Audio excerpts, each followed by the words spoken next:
할렐루야. 여러분 반갑습니다. 우리 여기 오신 여러분 또 우리 가정에서 영상 예배로 드리시는 우리 모두에게 하나님의 은혜와 평강이 함께하기를 간절히 소망합니다. 9월이 됐습니다. 9월은 우리가 아시는 것처럼 가을입니다. 가을이라고 느끼는 것은요, 이제 아침 저녁으로 선선한 바람이 불어오고 있습니다. 참 신기한 일이죠. 그렇게 더웠는데, 그렇게 힘들었는데, 세상 어느 순간 딱 이렇게 날씨가 바뀌면서 하나님께서 또 이렇게 선선한 바람으로 우리에게 위로를 해주시니 감사할 따름입니다. 이 가을에 여러분 우리가 정말 청고마비라고 하는데요.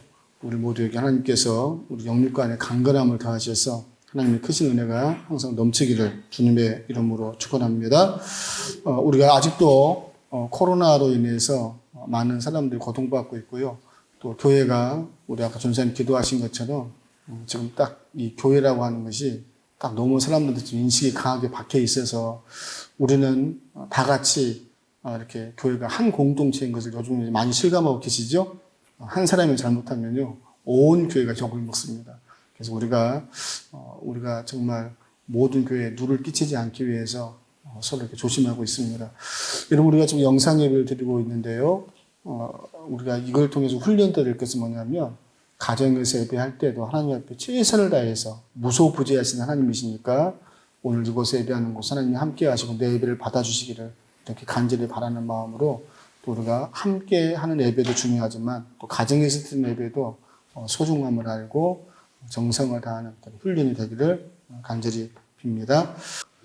하나님 말씀 고린도 후서 1장 3절에서 7절 말씀, 제가 하나님 말씀 봉독하겠습니다. 찬송하리로다. 그는 우리 주 예수 그리스도의 하나님이시요 자비의 아버지시요 모든 위로의 하나님이시며 우리의 모든 환난 중에서 우리를 위로하사 우리로 하여금 하나님께 받는 위로로서 모든 환난 중에 있는 자들을 능히 위로하게 하시는 이시로다. 그리스도의 고난이 우리에게 넘친 것 같이 우리가 받는 위로도 그리스도로 말미암아 넘치는도다. 우리가 환난 당하는 것도 너희가 위로와 구원을 받게 하려는 것이요 우리가 위로를 받는 것도 너희가 위로를 받게 하려는 것이니 이 위로가 너희 속에 역사하여 우리가 받는 것 같은 고난을 너희도 견디게 하느니라. 너희를 위한 우리의 소망이 견고함은 너희가 고난에 참여하는 자가 된 것 같이 이루에도 그러할 줄을 알미라. 아멘. 할렐루야. 주중에 우리 김민호 선교사님한테 연락이 왔었습니다. 제가 우리 김민호 선교사님 일상이 좀 궁금해서 선교사님 일상을 좀 카카오톡으로 동영상을 좀 찍어서 보내려고 부탁을 했는데 개인의 가정만 찍는 것이 좀 부담이 됐던가 봐요. 그래서 마치 바울 선교회에서 선교사님들이 이걸 보셨죠? 네, 선교사님 한 30가정이 주와 같이 길 가는 그 찬양을 함께 드렸는데요. 그 함께 드리는 그 찬양 영상을 보내왔고 제가 그것을 우리 교우들한테 공유했습니다. 우리 선교사님들이 각 가정에서 제가 아마 줌을 통해서 한 것 같은데요. 이렇게 주와 같이 길 가는 것, 즐거운 일 하는 것, 찬송 하나 하는데 다 각자 나라에 있잖아요. 각자 나라에 있지만 그 찬양을 드리는 그 모습 보면서 되게 감동이 됐습니다. 참 감동이 되고 위로가 되더라고요. 각자 맡은 자리에서 다들 코로나 때문에 어렵고 힘들겠지만 주님과 같이 길 가는 것, 기쁜 일 아닌가, 가족이 서로 함께 그렇게 찬양하고 하는 모습이 되게 참 좋았고 또 감사했고, 우리가 우리 선교사님들이 더 기도해야 되겠고 또 우리가 이렇게 선교하는 일에 더 마음을 쏟아야 되겠다라고 하는 그런 마음을 주었습니다. 우리 교우들께서 항상 선교사님들을 위해서 기도하는 것 잊지 마시고 계속 기도해 주시면 좋을 것 같습니다. 저는 오늘 말씀의 제목이 우리를 위로하시는 하나님이시죠? 그 말씀 제목을 잡아봤습니다. 고린도 후서는 사도 바울이 쓴 서신서입니다. 서신서라고 하는 것은 편지라는 뜻입니다. 즉 사도 바울이 고린도 교회에 쓴 편지라는 뜻입니다. 고린도 교회와 사도 바울은 서로 밀접한 관계가 있습니다. 왜냐하면 사도 바울이 전도 여행을 했는데 2차 전도 여행 중에 우리가 고린도라는 도시를 방문했고 그곳에서 저 로마에서 추방당한 아굴라와 브리스길라, 아주 유명한 부부인데 그 아굴라와 브리스길라 부부를 고린도에서 만났습니다. 아굴라 브리스길라의 집에서 예배가 시작이 됐는데 그 시작이 바로 고린도 교회가 됐습니다. 하나님은 사도 바울을 한 곳에다 오래 두지 않으셨어요. 2달, 또 석 달, 짧게는 2주, 3주 이렇게 다니면서 복음을 전하겠는데 고린도 교회에서만큼은 1년 6개월 동안 그곳에서 복음을 전했습니다. 그리고 고린도 교회가 세워진 거예요. 고린도 교회는 참 신기하게도 참 하나님의 은혜를 많이 받은 교회입니다. 왜 그것을 알 수 있는가 하면 다른 서신서에는 없는데 고린도 서신에만 성령의 은사라고 하는 그런 내용들이 나옵니다. 방언도, 방언 통역도, 애언도, 신유도, 우리가 지금 알고 있는 그런 은사들이 고린도 교회에서 나옵니다. 그것은 고린도 교회에 성령의 은사가, 성령의 충만함이 있었다고 하는 것이고, 또 성령의 충만함이 있었다는 것은 뭐냐면 고린도 교회에 기도가 많았습니다. 그래서 막 여인들이 머리를 풀어헤치고 막 무아지경 속에서 기도했다는 장면이 나오는 걸 보면 고린도 교회는 참 기도가 많았다 하는 것을 우리가 알 수가 있습니다. 기도가 많은 교회, 성령의 은사가 역사하는 교회, 또 부흥하는 교회, 그런 교회가 바로 여러분 고린도 교회였고, 또한 고린도 교회는 그 훌륭하신 사도 바울 선생님이 목회했던 교회고, 또한 설교를 잘하기로 유명했던 아볼로 목사님이 이곳에서 목회했던 바로 그 교회입니다. 그런데 그런 교회였음에도 불구하고 고린도 교회는 또한 문제가 대단히 심각했던, 그 어떤 교회보다도 문제가 심각했던 교회가 어디냐면 바로 고린도 교회입니다. 고린도 교회는 송사 문제도 있었고, 우상 숭배를 함으로 우상에게 드려진 제물을 먹느냐 마느냐의 문제도 있었고, 또한 분파가 있었습니다. 분파가 2개가 아니라 분파도 여러 분파가 있어서 교회 안에 갈등이 참 심각했던 교회입니다. 그것뿐만 아니라 사도 바울 선생님의 사도권을 무시하고 사도 바울을 대적하는 그런 무리들도 있었습니다. 그래서 사도 바울 선생님은 고린도 후서를 쓸 때 자기의 사도권을 변호하는 그런 편지도 여러분 개인적으로 썼던 것, 바로 고린도 교회입니다. 그런 측면에서 보면 참 고린도 교회는 문제가 많았고 어려움도 많았고 하나님의 은혜도 있었고 여러분 그랬습니다. 이것을 통해서 뭘 알 수 있느냐? 기도도 많이 했고 성령의 은사도 있었고 하나님의 말씀이 충만했지만 그럼에도 불구하고 문제가 일어났다고 하는 것이죠. 기독교 신학에는 신정론이라는 것이 있습니다. 신정론은 뭐냐면 왜 하나님께서 선하신데 그 선하신 하나님이 인도하시는데 왜 의인들이 고통을 받는가, 믿음의 사람들이 고통을 받는가 하는 그런 물음표를 던지는 신학이 바로 신정론입니다. 여러분 그런데 우리는 알 수가 없어요. 물론 여러 신학자들이 이러저런 이유로 왜 우리가 예수 믿는 사람이 혹은 믿음의 사람이 의롭게 살려고 하는 사람이 고통을 받고 악인들이 형통하는가에 대해서 이러저러해서 답을 달긴 했습니다만은 그럼에도 불구하고 정말 우리는 때때로 의인이 고통을 당하고 악인이 형통하는 일들을 가끔씩 본다 이 말이에요. 그러나 그럼에도 불구하고 하나님은 심판의 주 하나님이셔서 반드시 그 행위에 따라서 심판하시고 보응하신 하나님인 것을 여러분 성경은 여러분 기록하고 있습니다. 오늘 보면 사도 바울도 오늘 보면 고린도 교회가 기도하는 교회였지만 성령 충만한 교회였지만 여러분 문제가 일어납니다. 여러분 그렇죠? 그러므로 우리가 믿음으로 살지라도 말씀으로 살지라도 기도하며 산다고 할지라도 여러분 우리 삶에는요 문제가 옵니다. 근데 그 문제가 올 때 우리의 죄악으로 문제가 옵니다만은 우리가 하나님 앞에 경건하게 살려고 애를 씀에도 불구하고 문제가 옵니다. 그 신약을 다룬 게 바로 욥기입니다. 욥은 문제가 없었습니다. 하나님 앞에 완전했습니다. 그런데도 하나님께서는 욥에게 고난을 허용하시는 것을 볼 수가 있다 이 말이죠.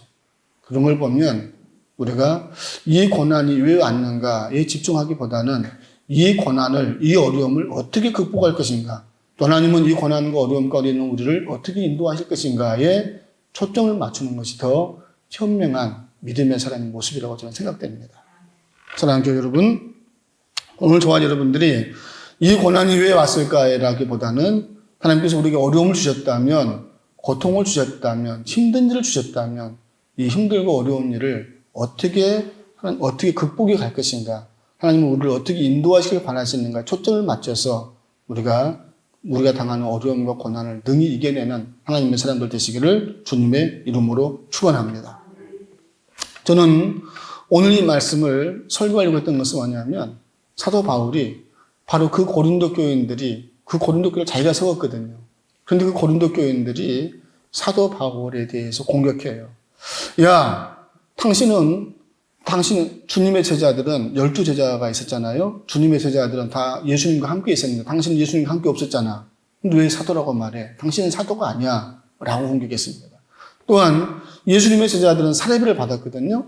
근데 사례비를 받았는데 사도 바울은 자비랑 선교를 했습니다. 즉 천막 치는 일을 하면서 본인의 생활비를 조달했거든요. 그러니까 당신이 사도라면 똑같이 예수님의 12제자와 같이 이렇게 사례비를 받으면서 사역을 해야지. 당신 사례비 안 받잖아. 그러니까 당신은 사도가 아니야. 당신은 가짜야. 라고 말하는 것이죠. 지금 우리가 생각해 보면요. 칭찬받을 일이에요, 사실은. 그렇죠? 칭찬받을 일이지만 그 칭찬받을 일도 어떻게 그 사람들은요. 비난거리로, 조롱거리로 삼고 사도 바울을 공격했습니다. 그런데 참 놀라운 것은 뭐냐면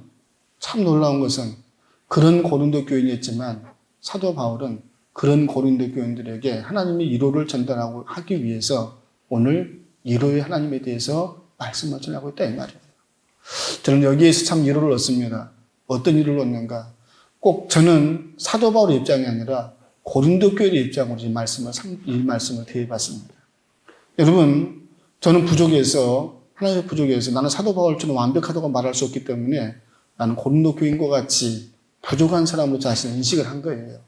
그런데 감사한 것은 뭐냐면 우리가 부족해서 문제가 일어나고 우리가 부족해서 갈등이 일어나고 우리가 부족해서 이래저래 고난을 받지만 하나님은 우리한테 책망하지 아니하시고 우리를 사랑하셔서 오늘 우리를 위로해 주기 원하시는 하나님, 오늘 우리를 어떻게 해요? 사도 바울을 통해서 고린도 교회를 위로하신 것처럼 오늘 우리에게 위로를 하기 원하시는 하나님, 오늘 우리를 격려하기 원하시는 하나님을 생각할 때 여러분 참 감사하고 고맙고 하나님 앞에 여러분 영광을 돌립니다. 제가 옛날 서울에 있는 교회에 있을 때 그 교인들은요 되게 지식인들 교회에 있습니다. 적어도 거의 100%가 서울대를 나갔었어요. 그리고 90% 이상의 교인들은 다 외국에 유학을 다녀왔었습니다.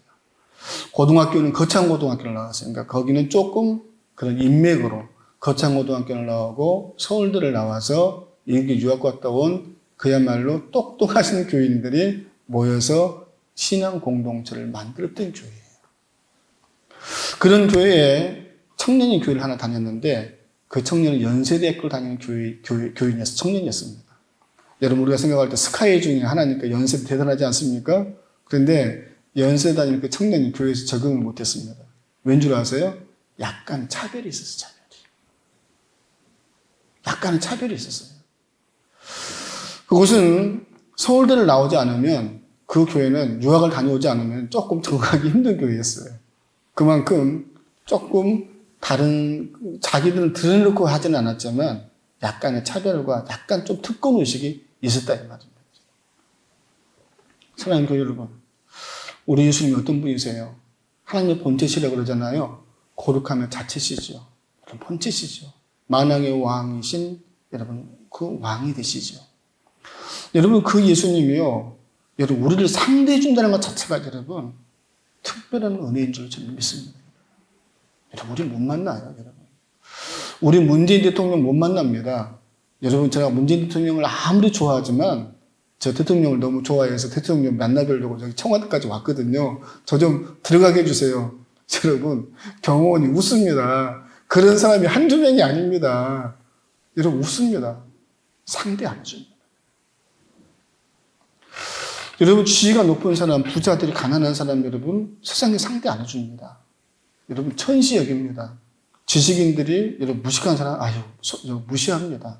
속으로 참 무식한 놈 이렇게 무시합니다. 교회에서만큼만 우리 주 예수님께서 어떻게 하셔요? 만왕의 왕이신 예수님께서 우리를 오셔서 우리를 상대해 주시잖아요.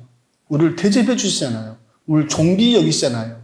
그러니까 여러분 우리 교인들이 예수님 닮은 교인들이 지식이 많지만 지식이 없는 사람을 귀히 여겨주는 거예요. 부유한 사람이 부유하지 못한 가난한 사람을 여러분 그곳에 하나님의 형상이 있고 혹시 주님이신가라고 생각해서 그분을 존중해주고 그분을 사랑해주고 그분을 섬겨주는 거예요. 세상 그 어떤 곳에서 이런 것이 없습니다. 교회에만 여러분 그런 일이 일어납니다. 진짜 예수님 닮은 교회만 그런 일이 일어납니다. 왜 일어나는가? 우리 예수님께서 그러신 분이기 때문에 여러분 그렇습니다.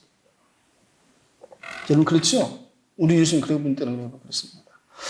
사랑하는 교회 여러분, 오늘 우리가 하나님 앞에 범죄했을지라도, 오늘 우리가 잘못했을지라도, 우리가 하나님 앞에서 여러분 때로는 악을 행했을지라도 여러분 믿으세요. 우리 하나님은 우리가 회개하고 돌아가기 원하시는 하나님, 우리 하나님은 오늘 우리에게 구원 베풀어 주시길 원하시는 하나님, 오늘 하나님은 우리가 다시 회복되기 원하시는 위로의 하나님이신 것을 여러분 기억하시고 그 하나님 앞에 여러분 나아가서 위로와 격려와 회복을 경험하는 믿음의 사람들 다 되시기를 주님의 이름으로 축원합니다. 이게 여러분 이게 우리가 믿는 하나님이세요.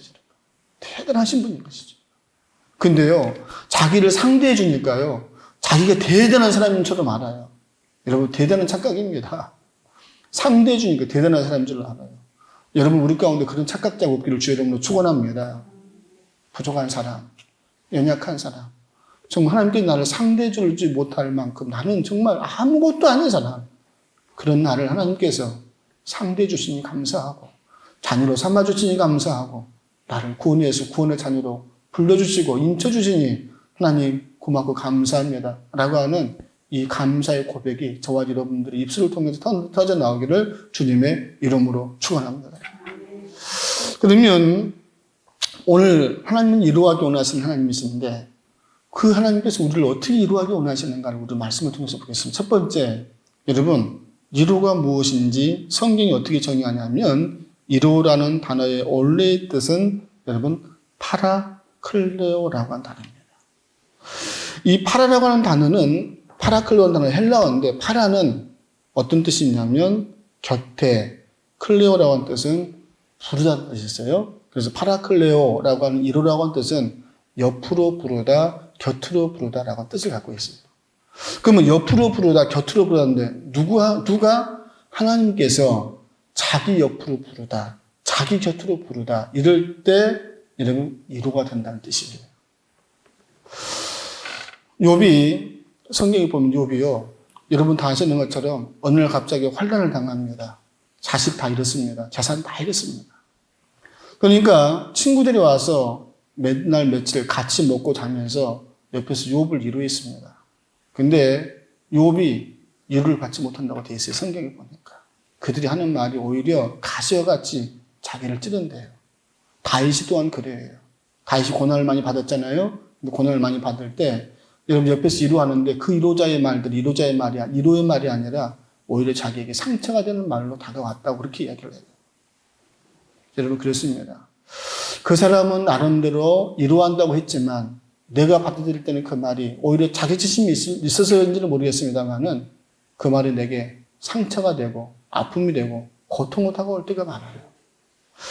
성경은 우리에게 참된 위로를 줄 수 있는 분은 누구밖에 없냐 그러면 우리 주 예수 그리스도 하나님만 오늘 우리의 참된 위로자라고 설명하고 있습니다. 하나님께서 우리를 우리 옆으로 부르실 때, 하나님께서 우리를 하나님 옆으로 부르실 때, 하나님 옆에 서게 하실 때 그 자체로 오늘 우리는 위로가 된다라고 말씀하고 있는 것이죠. 욥은 이렇게 말씀 못해요. 이렇게 말씀하고 있습니다. 위로받지 못한 욥이 회복하는 시점에서 욥기 42장 5절에 이렇게 고백합니다. 내가 죽게 대하여 귀로 듣기만 하였사오나 이제는 눈으로 주를 배웠나이다. 위로를 받지 못했던 욥이 위로를 받는데 언제 위로를 받느냐? 귀로만 듣던 하나님을 환난의 때에 눈으로 만나게 되었는데 그 하나님을 만났을 때 내가 위로가 되었다라고 고백하고 있는 것이죠. 성경에는 많은 믿음의 사람들이 나옵니다. 근데 그 믿음의 사람들이 어떻게 그 어려움을, 그 고난을 견뎌냈을까? 여러분, 참 우리로 하여금 궁금증을 유발하거든요. 근데 성경을 읽다 보면 다 같이 공식은 하나입니다. 하나님께서 그들과 함께 해주실 때 그들 모두가 위로를 얻고 그들이 용기를 얻고 자기 삶을 다 이겨낸 능력자들이 되더라 그 말이에요. 여러분 그렇죠? 여러분 요셉이 어떻게 살 수 있었겠어요? 17살 먹은 애가 노예로 끌려가서 남의 나라에 살 때, 여러분 그 형제들한테 받은 상처, 여러분 그 미움, 증오, 어떻게 이겨냈겠어요? 비결은 한 가지밖에 없었어요. 하나님께서 요셉과 함께 하실 때, 오늘 요셉이 그 모든 미움과 원망과 자기 어떤 신세한 탄을 다 이겨낸 줄로 믿습니다. 모세도 마찬가지죠. 모세도 저 광야에 가서, 저 미디안 광야에 가서 40년 동안 여러분 자기 인생을 다 완전히 허비하는 거 아닙니까? 40살 가장 좋은 나이에 80세까지 그 미디안 광야에서 여러분 썩을 때 여러분 자기 마음속에 얼마나 많은 감정도 있었겠습니까? 그럼에도 불구하고 그 모세가 그 긴 세월 동안 하나님의 사람으로 준비될 수 있었던 것은 뭐냐면 하나님께서 오늘 모세와 함께 해주실 때 그 40년 동의 생활이 의미 없는 시간이 아니라 하나님께서 모세를 사용하시기 위해서 준비했던 시간으로 고백되어질 때 모세 안에 있던 모든 좌절과 고통이 다 사라지고 오늘 모세에게 우리 용기와 위로와 힘이 된 줄로 믿습니다. 성경에 그런 게 너무 많아요. 성경에 그런 게 너무 많습니다. 하나님이 빠지면 낭비되는 시간이에요. 하나님이 안 계시면 그 시간이 절망의 시간이었을 거예요. 그런데 하나님께서 함께 하셔서 그들과 함께 할 때 그 시간마저도 내가 생각할 때 실패한 시간마저도 하나님은 그 시간을 준비의 시간으로 내가 너 속에서 역사했던 시간으로 내가 너를 성장시키는 시간으로 하나님께서 바꿔주시더라고 말이에요. 사랑하는 교회 여러분, 오늘 그 하나님이 우리와 함께 주시기를 주의 이름으로 축원합니다. 하나님과 함께 해주시면 오늘 우리도 우리가 당하는 환난도 우리가 당하는 어려움도 우리가 당하는 어떤 그런 고통도 고통으로 끝나지 않고 그것이 나를 사랑하셔서 하나님께서 나를 준비시키기 위한 작업이었음을 준비 과정이었음을 깨닫고 하나님 앞에 영광이 될 줄로 믿습니다. 그런 의미에서 오늘 하나님께서 오늘 저와 여러분에게 하나님과 함께함으로 위로를 받는 하나님의 삶 되시기를 주의 이름으로 축원합니다. 두 번째, 하나님께서 우리를 위로해 주셔요. 직접 위로해 주시는 것이죠. 근데 우리 하나님은요, 직접 위로해 주실 뿐만 아니라 사람을 통해서도 오늘 위로해 주십니다. 성경에 여러분 보시면 알겠습니다만은 성경에 이삭이라는 사람이 나오죠. 이삭은 되게 우유부단한 사람이었어요. 그러니까 자기 아내 리브가가 결혼할 사람이 없는데도 불구하고 이삭이 딱 앞에 나가서 당신이 나 결혼할 사람이구나. 너무 예쁘다 당신 나 많이 기다렸어. 둘이서 서성했다고 하는 것은 뭐냐면 기다렸다는 뜻이잖아요. 그러니까 그렇게 눈이 빠지도록 기다렸는데 신부될 사람이 오면 빨리 달려가서 당신 기다렸어. 야, 당신 너무 예쁘구나. 정말 그렇게 이야기할 수 있을 텐데 배에만 했대요. 그 정도로 성격이요. 이렇게 남자답지 못했던 것 같아요. 그랬던 이삭이었거든요. 여러분 아시는 것처럼 이삭이 이렇게 유부단 성격이었는데 어머니를 잃고 난 뒤에 이삭이 굉장히 상심이 컸고요. 굉장히 마음이 그랬어요. 그래서 자기 아버지 아브라함이 이삭의 아내를 구하고자 그렇게 자기 고향으로 보냈던 거예요. 근데 그 이삭이 위로를 얻습니다. 창세기 24장 67절에 이렇게 되어 있어요. 이삭이 리브가를 인도하여 그의 어머니 사라의 장막으로 들이고 그를 맞이하여 아내로 삼고 사랑하였으니 이삭이 그의 어머니를 장례한 후에 위로를 얻었더라 라고 되어 있어요. 이삭이 리브가 때문에 위로를 얻었대요. 여러분 리브가 어떤 사람인지 아시죠? 아브라함의 종 엘리에셀이 그 이삭의 짝꿍을 찾기 위해서 보냈잖아요. 그때 엘리에셀이 기도합니다. 하나님 이런 사람 만나게 해달라고. 그때 기도했는데 그 리브가가 얼마나 대단한 사람이냐면 자기한테 물을 좀 달라고 했거든요. 그 종이 엘리에셀 종이 물을 좀 다 주시라고 했더니 그 종에게만 물 주는 것이 아니라 낙타들 이 몽까지 올 때 얼마나 목말랐을까. 그 짐승들한테도 물을 들려다 주는 거예요. 그 모습 보고 반한 거예요. 여러분 그 모습 보고 반했어요. 이 사람이 어떤 사람인가 하는 것이. 엘리에셀이 리브가가 참 믿음의 사람이라고 하는 것을 깨닫고 그 리브가가 이삭이 아닌 것을 딱 깨닫고 그 리브가를 데리고 온 것이죠. 믿음의 사람이었습니다. 참 다른 사람을 위로할 줄 아는 그런 사람이었던 것이죠. 그런 리브가를 만났으니 여러분 이삭이 위로를 얻었다라고 되어 있어요.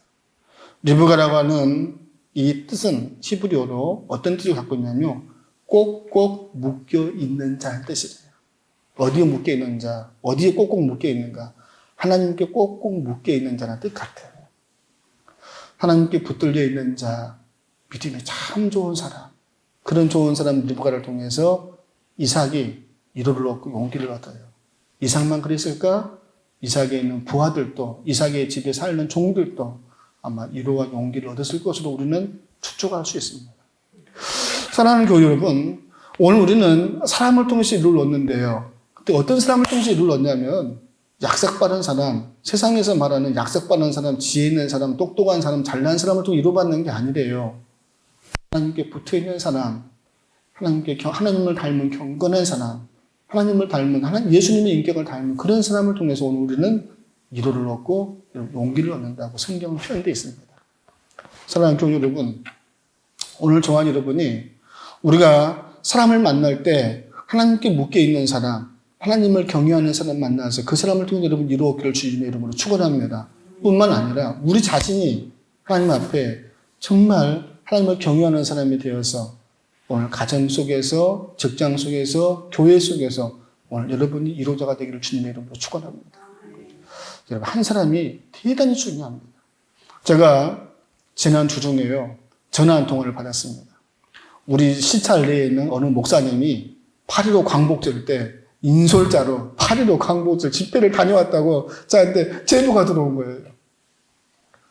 그래서 그런 제보 어디서 받냐고 했더니 그 교인이 어떻게 우리 목사님이 8.15 광복절 집회에 갈 수가 있느냐. 그래서 아마 교인들도 조금 같이 갔는가 하고 해서 인솔자를 갔는가 하고. 그러니까 차 5대 중에 한 대 인솔자였나? 내가 그런 생각 확인해 보진 않았습니다. 제가 그랬는데 제가 인솔자로 갔다고 이렇게 제보가 들어와서 교인으로부터. 그래서 코로나19 검사도 받았는데 본인이 음성으로 나왔다고 설교 시간에 듣고 말씀을 하셨대요. 저도 그 교인한테 들었거든요. 그래서 전화가 이제 막 목사님들 막 제보 전화가 들어오는 거예요. 우리 기장 목사가 창피하게 8.15 광복절 간 것도 지금 창피해 죽겠는데 세상에 인솔자로 갔단 말이야. 이거는 자시할 수 없다. 이거 자시할 수 없다. 이건 어떻게 해야 된다. 기장 목사라서 이거는 도저히 있을 수 없는 부끄러운 일이다라고 어떻게 하자 이거예요. 그래서 저한테 전화가 왔어요. 그래서 제가 뭐라고 했거든요. 제가 이렇게 대답했습니다. 그래서 어떻게 하자고요? 그래서 어떻게 제명시키자고요? 제명시키면 되는 거예요? 대단히 아쉽습니다만은 8.15 광복절 간 것도 아쉽고 인솔절 간 것도 너무너무 아쉽다. 우리가 기장 목사로서 역사의식이 어떤 지각이 부족한 건 사실이다. 그러나 그럼에도 불구하고 그분의 정치적 성향을 우리는 존중하고 맞지 않지만 틀렸지만 존중하고 그 이상 하면 안 된다.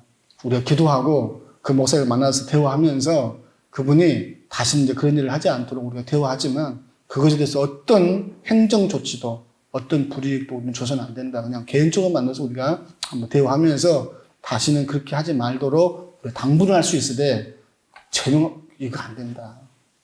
제가 웃으면서 그랬어요. 어쩔 수 없는 거다고 그거는. 그게 정치적 성향이라고. 나는 그분의 정치적 성향이 그런다고 하는 것을 이미 알고 있었다고. 그렇기 때문에 뭐 특별히 뭐 다를 것도 없다고. 그는 옳지 않은 건 옳지 않은 거지만 아쉽지만 할 수 없다. 이렇게 무마를 시켰어요. 무마를 시켰어요. 근데 한번 웃고 마는 걸로 앞으로 그 목사 만날 때 조심해야요. 그렇게 하는 걸로 무마가 된 거죠. 제가 노예에 갔을 때요. 저희 아내가 그래요. 여보, 내가 그 2층 예배당에서 노예하는 모습을 봤는데 당신 옆에 박용호 목사님 앉아 계시는데 참 그렇게 든든할 수가 없었다고. 여러분 맞아요. 참 제가 위로받았어요. 제가 이번에 우리 교회 사태를 겪으면서 우리 노예 사실 목사님들이 다른 교회 일에 별로 무관심합니다. 내 일처럼 누가 팔 걷어붙이고 나서주는 사람 별로 없습니다, 여러분. 그렇잖아요. 여러분 누가 내 일처럼 팔 걷어붙이고 나서주는 사람 별로 없습니다. 우리는 말로는 한 형제, 한 자매라고 말하지만 진짜 일이 터지면요. 그냥 자기한테 혹시라도 손해가 올까 봐 팔 걷어붙이고 잘 못해요. 그래서 제가 이번에 참 용기를 얻었던 것은 뭐냐면 많은 목사님들이요. 진짜 저한테 위로자가 되어주셨어요. 어떤 목사님은요. 여러분 제가 노예 간 날 여러분 남원에 찾아왔잖아요. 우리 전성계 목사 여자 목사님이셨잖아요. 찾아와서 빵도 주고 가시고 돈도 주고 가셨잖아요. 목사님 식사하시라고. 건강 잘 챙기라고. 그러면서 저한테 뭐라 하셨냐면, 전화상으로도 목사님을 가만 안 놔두면 자기가 그 가만 안 둔 사람 찾아가서 가만 안 놔두겠대요. 자기가 저가 모든 수단과 방법을 다 동원해서 가만두지 않겠노라고 그렇게 얘기하더라고요. 말씀만 들어도 너무 감사했어요.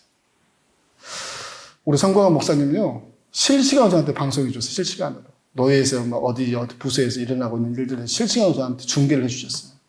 이렇게 대처하라, 저렇게 대처하라. 물론 저렇게 하는데 참 감사했어요. 그 마음이 너무 감사했어요. 한두 분이 아니세요. 참 내가 애롭지가 않구나. 참 이렇게 나를 도와주려고 하는 목사님들이, 우리 교회를 도와주는 사람들이 참 이렇게 많구나.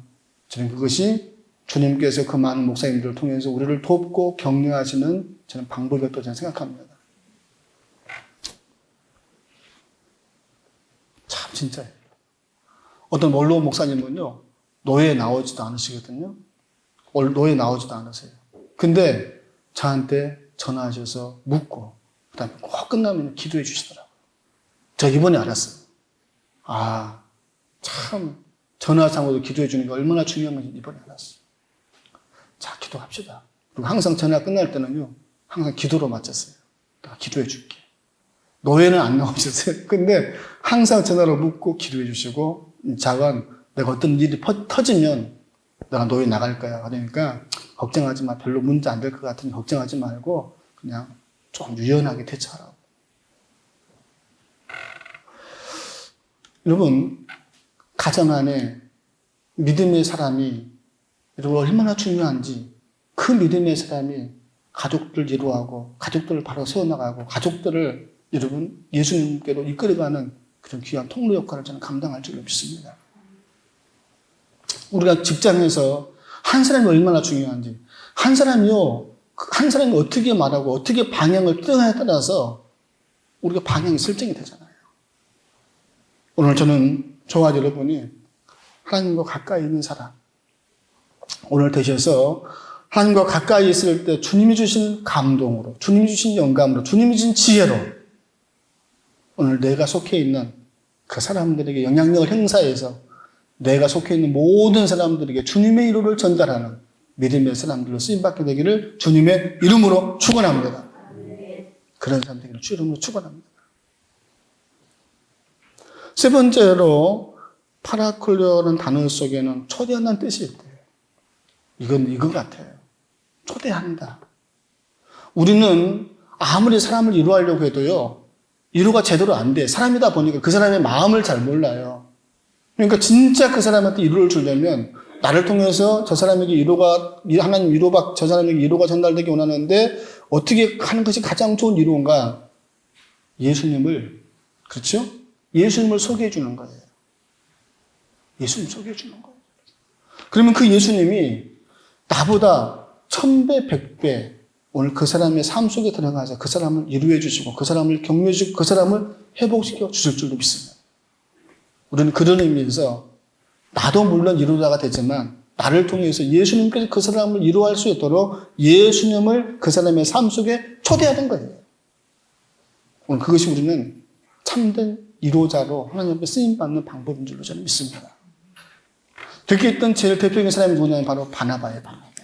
바나바가 누구를? 예수님을 바울에게 묶어서, 그렇죠? 바울을 초대해서 예수님께 묻고, 예수님을 초대해서 또한 바울에게 묻고, 그래서 어떻게 해요? 그 바울을 또한 사도들에게 초대해서 서로 묶어줌으로써 바나바는 바울 되게 했던 사람이 바로 여러분, 바나바입니다. 그래서 바나바는 위로자, 격려자라고 칭호를 성경에서 유일하게 별명처럼 쓴 사람이 바로 바나바, 위로자, 격려자. 이게 별명이거든요. 원래 바나바 이름은 바나바가 아니에요. 별명을 이름처럼 쓰는 사람이 바로 바나바가 된 것이죠. 오늘 저는 여러분들이 주변 사람들에게 그렇게 위로자로 예수님을 소개하면서 위로자가 되기를 주님의 이름으로 축원합니다. 자, 오늘 네 번째. 자, 여러분 우리는 예수님께 위로를 받습니다. 또 사람을 통해서 위로를 받습니다. 그렇죠? 또 우리는 예수님을 초대하면 또 우리는 또 위로도 해줍니다. 네 번째, 이 위로하다고 하는 말 속에는요, 또한 권면한다는 뜻이 있어요. 권면한다. 근데 이 권면하는데 뭘로 권면하는가? 바로 말씀으로 권면할 때 그 말씀이 다른 사람에게 여러분 이도로 전달되더라도 말이에요. 예수님께서 2000년 전에 갈릴리 오셨습니다. 네, 갈릴리 오셨는데 예수님은 그 기적을요, 그 기적을 행하셔서 이스라엘 민족을 부자로 만들 수 있었을 거예요. 왜냐하면 돌이 떡이 되게 하는 것은 다른 말로 말하면 돌을 황금으로 만드는 기적도 행하실 수 있는 분이다 그 말이에요. 예수님께서. 여러분 그렇지 않아요?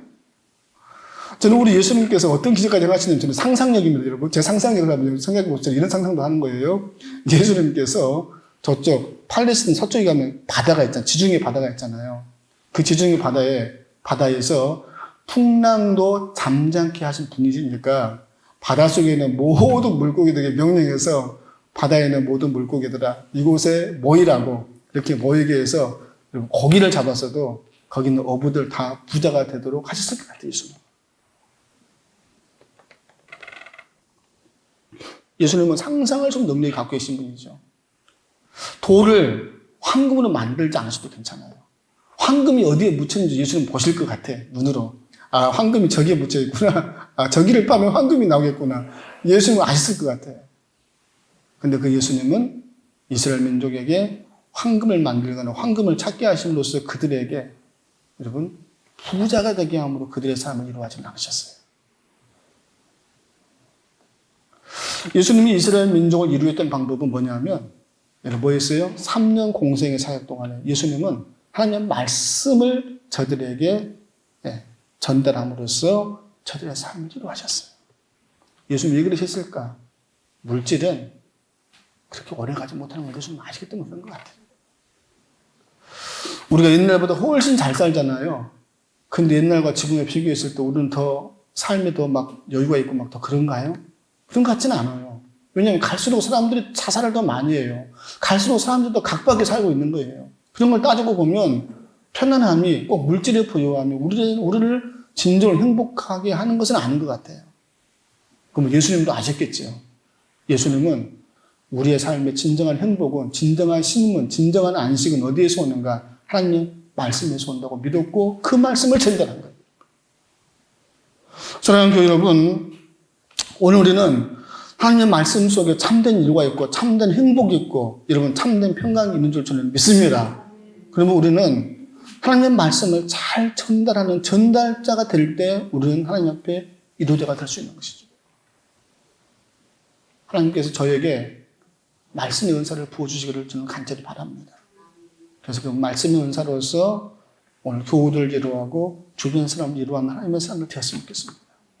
또한 여러분들에게도 하나님께서 말씀의 은사를 부어주셔서 가정과 여러분 주변 사람들이 여러분들을 통해서 나온 하나님의 말씀으로 위로를 얻는 그런 놀라운 역사가 저는 일어났으면 좋겠습니다. 저는 이번 일을 겪으면서요, 저한테 하나의 사명이 생겼습니다. 그 사명은 뭐냐면요, 아, 내가 이런 일을 겪어보니까 이런 일을 겪었을 때 얼마나 힘들고 어려운 것인지를 알겠고 그리고 이런 일을 겪은 사람에게는 어떻게 이루어야 되겠는가를 조금 알겠더라고요. 저는 우리 교원들도 마찬가지예요. 우리 교우들도 아, 사람이 이런 일을 당할 수 있겠다. 이렇게 어려움을 당할 수도 있겠다. 그리고 이 어려움을 당할 때 어떻게 하는 것이 여러분들에게 위로가 되는지를 여러분은 알았다고 한다면 오늘 저는 여러분은 우리 교회는 다른 교회가 혹은 또 다른 사람이 힘들고 어려운 일을 당할 때 그 힘들고 어려움을 정말 위로할 수 있는 사람, 격려할 수 있는 사람, 그런 사람을 살 수 있는 하나님의 축복의 통로로 저와 여러분들이 사용받게 되기를 주님의 이름으로 축원합니다. 저는 늘 기도합니다. 저는 여러분한테 좀 고백하지 않으면요, 저는 이제 조금 터널을 벗어나온 것 같습니다. 저 개인적으로 봤을 때 제가 터널을 벗어나온 것 같고 이제 하나님 앞에서 제가 좀 이렇게 내가 어떤 길로 이제 들어서야 되겠다 하는 것까지 이제 조금 제가 선 것 같습니다. 아마 여러분들도 하나님께서 지금 그렇게 해주실 것을 믿고 있습니다. 네. 저와 여러분이 새로운 사명을 품고 어떻게 하면 오늘 주변에 많은 사람 고통받고 어려워하는데 그 고통받고 어려운 사람들에게 위로와 격려와 회복시키는 사역을 감당할 수 있을 기도하며 나갈 때 저와 여러분이 그렇게 쓰임받게 되기를 주님의 이름으로 축원합니다.